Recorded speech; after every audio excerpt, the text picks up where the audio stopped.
देखो 10,000 रुपीज के अंदर बहुत से मॉनिटर हमें मिल जाते हैं मार्केट में, बट मेजरली इस बजट के मॉनिटर्स को मैं दो कैटेगरीज के अंदर डिवाइड कर सकता हूँ। First is video editing and second is gaming वाले मॉनिटर्स। एंड लेट्स से अगर आपने जनरल यूजेज के लिए मॉनिटर परचेज करना है, कोडिंग करना चाहते हो, ऑफिस के काम करना चाहते हो, स्टडी पर्पस के लिए मॉनिटर आपने परचेज करना है, फिर आप इन दोनों कैटेगरीज में से कोई भी मॉनिटर परचेज कर लोगे। नॉर्मल काम तो इजीली हो जाते हैं इन कैटेगरीज के मॉनिटर्स पे। बट अगर आपने फर्स्ट कैटेगरी वाला मॉनिटर परचेज करना है वीडियो एडिटिंग के लिए, मॉनिटर के अंदर IPS पैनल होना चाहिए एंड उसकी जो sRGB है वो 99% या फिर उससे ज्यादा होनी चाहिए, तभी अपने जो कलर ग्रेडिंग का रिजल्ट है वो एक्यूरेट निकल के आएगा। एंड अगर आपने गेमिंग करनी है, फिर चाहे IPS पैनल है, VA पैनल है, उससे ज्यादा ये चीज मैटर करती है कि भाई रिफ्रेश रेट कितना है, रिस्पॉन्स टाइम कितना है। जितना ज्यादा रिफ्रेश रेट होगा उतनी अच्छी स्मूथ गेमिंग इस मॉनिटर के ऊपर पॉसिबल होगी, गेमिंग मॉनिटर पे। एंड एक गलती नहीं आपने करनी कि सिर्फ प्राइस चेक किया कि मेरा 10,000 रुपए का बजट है एंड मुझे 9,000 रुपए के अंदर अच्छे ब्रांड का मॉनिटर मिल रहा है। जैसे कि ये डेल का 24 इंचेस वाला मॉनिटर है, ना तो आप इस पे एडिटिंग कर पाओगे, ना तो गेमिंग बढ़िया सी होती है, बिकॉज 75 हर्ट्ज का रिफ्रेश रेट है, गेमिंग मॉनिटर तो है नहीं,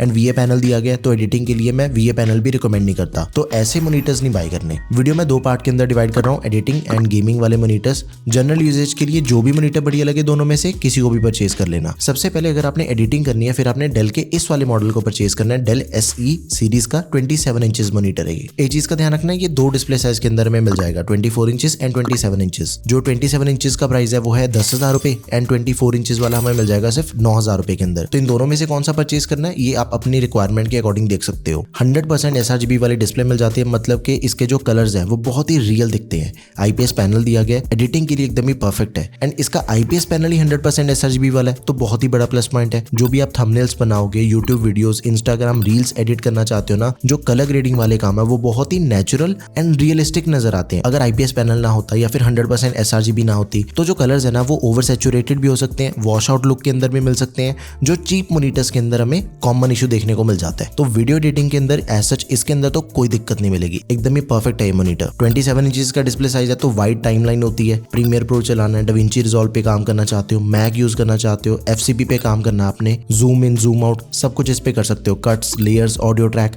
सब कुछ आपको एकदम ही क्लियरली नजर आएगा बड़ी डिस्प्ले होने के कारण। एंड 100 हर्ट्ज का रिफ्रेश रेट है, तो कैजुअल गेमिंग, ओकेजनल गेमिंग आप इस पे कर सकते हो, उसमें भी कोई इशू नहीं है। HDMI एंड डिस्प्ले पोर्ट दोनों मिल जाती हैं। लैपटॉप या अपने डेस्कटॉप के साथ में आप इजीली कनेक्ट कर सकते हो। वारंटी आपको मिल जाएगी 3 साल की। नेक्स्ट इज BenQ का ये one of the highest selling monitor है। पिछले एक महीने में 500 प्लस लोगों ने इसे परचेज किया है। सेम ये मॉनिटर भी हमें दो डिस्प्ले साइज के अंदर मिलता है, 27 इंचेस एंड 24 इंचेस। किसी को 27 इंचेस का डिस्प्ले साइज बढ़िया लगता है। लेट्स से आपने ट्रेडिंग करनी है, डुअल मॉनिटर सेटअप आप नहीं यूज करना चाहते, एक ही मॉनिटर पे आप दो विंडोज चला लोगे। एंड 24 इंचेस वाले अगर आपने दो मॉनिटर लगाने हैं तो उसका भी ऑप्शन अवेलेबल है। 27 इंचेस वाले का जो प्राइस है दैट इज 10,000 रुपीज, 24 इंचेस वाला हमें मिल जाएगा 8,500 रुपीज में। एंड इस वाले मॉनिटर के अंदर हमें इनबिल्ट स्पीकर्स मिल जाते हैं, जो कि डेल के अंदर हमें नहीं मिल रहे थे। तो अगर आप इसे परचेज करते हो, एक्सटर्नल स्पीकर की कोई जरूरत नहीं पड़ेगी। मूवीज देख रहे हो, एक्सटर्नल स्पीकर, हेडफोन के बिना भी देख सकते हो। Editing, Photoshop, graphic designing, content creation से रिलेटेड टोटली परफेक्ट है, लेकिन गेमिंग के लिए मैं इसे रिकमेंड नहीं करूंगा। गेमिंग इस पे प्रॉपरली नहीं हो सकती। एडिटिंग एंड नॉर्मल काम बहुत ही बढ़िया से होते हैं। देखो BenQ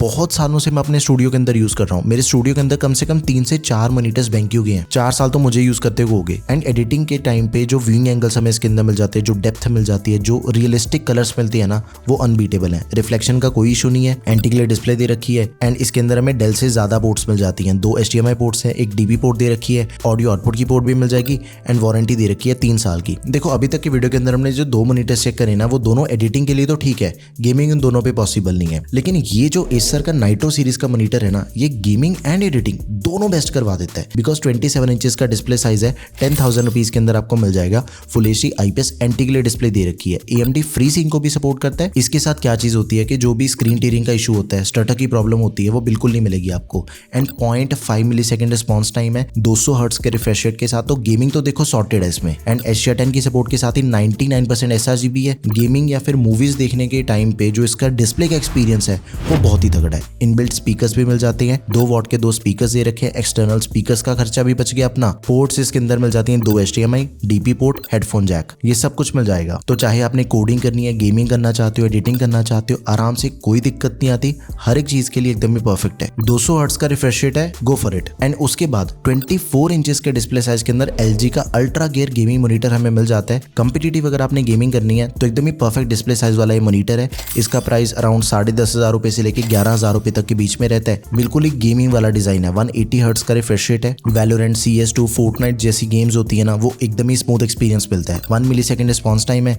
ghosting and motion blur बिल्कुल नहीं मिलती। AMD free sync plus G sync compatible है। स्क्रीन टीयरिंग का कोई इशू नहीं मिलेगा इसके अंदर आपको। कंसोल या फिर लैपटॉप HDMI से कनेक्ट करके अगर आप गेमिंग करते हो तो HDMI से 144 हर्ट्ज तक की आउटपुट मिल जाती है। एंड डेस्कटॉप PC पे अगर आप DP पोर्ट से यूज करते हो फिर आपको 180 हर्ट्ज फुल सपोर्ट मिलती है। 300 निट्स की ब्राइटनेस है। ज्यादा लाइट वाले रूम के अंदर भी इजीली सब कुछ दिखता है। IPS पैनल प्लस 99% sRGB है, तो गेमिंग के साथ ही जो कलर्स है वो बहुत ही वाइब्रेंट दिखते हैं इसके। फुली एडजस्टेबल स्टैंड है। हाइट, टिल्ट, पिवट सब कुछ सेट हो जाता है। अपने कंफर्ट के हिसाब से आप इसकी पोजीशनिंग को चेंज कर सकते हो। एंड 3 साल की वारंटी हमें इसके अंदर भी मिल जाती है। नेक्स्ट अराउंड 11,000 रुपए के अंदर सबसे ज्यादा सेल होने वाला बेस्ट गेमिंग मॉनिटर है ये Lenovo की लीजन सीरीज का। कंपिटिटिव गेमिंग करनी है तो इससे बढ़िया आपको कुछ नहीं मिलेगा, बिकॉज 280 हर्ट्ज का रिफ्रेश रेट दिया गया इसके अंदर। 0.5 मिलीसेकंड रिस्पॉन्स टाइम है। उसकी वजह से जो भी अपनी फास्ट मूवमेंट वाली गेम्स होती हैं उसके अंदर जो घोस्टिंग एंड ब्लर का इशू होता है वो इसके अंदर आपको बिल्कुल नहीं मिलेगा। FPS गेम्स जैसे वैलोरेंट खेलनी है, CS2 खेलना चाहते हो ना, बहुत ही तगड़ी परफॉर्मेंस है। 25 इंचेस की फुल HD VA पैनल वाली डिस्प्ले। एक चीज पे ध्यान दो, देखो VA पैनल है बट इस लेवल का रिफ्रेश रेट हमें इसके अंदर दिया गया है। गेमिंग के लिए मोशन क्लैरिटी की प्रायोरिटी होती है, ना कि कलर ग्रेडिंग की। तो 99% sRGB है, 90% DCI-P3 है। तो गेमिंग के साथ ही कंटेंट देखने का जो मजा है ना, उसके अंदर भी आपको कोई दिक्कत नहीं मिलेगी। एकदम ही नेक्स्ट लेवल एक्सपीरियंस मिलता है। इसके अंदर आपको IPS पैनल वाला भी मॉडल मिल जाएगा। सारे फीचर्स बिल्कुल सेम है। ब्राइटनेस 380 निट्स की मिल जाती है,